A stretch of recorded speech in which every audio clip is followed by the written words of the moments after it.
ओम नमः शिवाय। सावन मास के शुक्ल पक्ष की तृतीया तिथि को महिलाएं शिव पार्वती का विशेष पूजन करती हैं। उसे हरियाली तीज कहा जाता है। देश के एक बड़े भाग में यही पूजन आषाढ़ तृतीया को मनाया जाता है। उसे हरितालिका तीज कहते हैं। दोनों में पूजन एक जैसा होता है, अतः कथा भी एक जैसी ही है। शिव जी ने पार्वती जी को उनके पुनर्जन्म का स्मरण कराने के लिए तीज की कथा सुनाई थी। शिव जी कहते हैं, हे पार्वती, तुमने हिमालय पर मुझे वर के रूप में पाने के लिए घोर तप किया था। अन्न जल त्यागा, पत्ते खाए, सर्दी गर्मी बरसात में कष्ट सहे। तुम्हारे पिता दुखी थे। नारद जी तुम्हारे घर पधारे और कहा, मैं विष्णु जी के भेजने पर आया हूं। वह आपकी कन्या से प्रसन्न होकर विवाह करना चाहते हैं। अपनी राय बताएं। पर्वतराज प्रसन्नता से तुम्हारा विवाह विष्णु जी से करने के लिए तैयार हो गए। नारद जी ने विष्णु जी को यह शुभ समाचार सुना दिया, पर जब तुम्हें पता चला तो बड़ा दुख हुआ। तुम मुझे मन से अपना पति मान चुकी थी। तुमने अपने मन की बात अपने सहेली को बताई।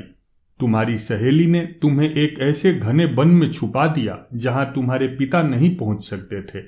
वहां तुम तप करने लगी। तुम्हारे लुप्त होने से तुम्हारे पिता चिंतित होकर सोचने लगे, यदि इस बीच विष्णु जी बारात लेकर आ गए तो क्या होगा। शिव जी ने आगे पार्वती जी से कहा, तुम्हारे पिता ने तुम्हारी खोज में धरती पाताल एक कर दिया, पर तुम न मिली। तुम गुफा में रेत से शिवलिंग बनाकर मेरी आराधना में लीन थी। प्रसन्न होकर मैंने मनोकामना पूरी करने का वचन दिया। तुम्हारे पिता तुम्हें खोजते हुए उस गुफा तक पहुंचे जहां तुम मेरी आराधना में लीन थी। अपने पिता से तुमने बताया कि अधिकांश जीवन शिव जी को प्रतिरूप में पाने के लिए तप में बिताया है। आज तप सफल रहा। शिव जी ने मेरा वरण कर लिया है। मैं आपके साथ एक ही शर्त पर घर चलूंगी, यदि आप मेरा विवाह शिव जी से करने को राजी हों। तुम्हारी बात सुनकर पर्वतराज मान गए। बाद में विधि विधान के साथ हमारा विवाह किया।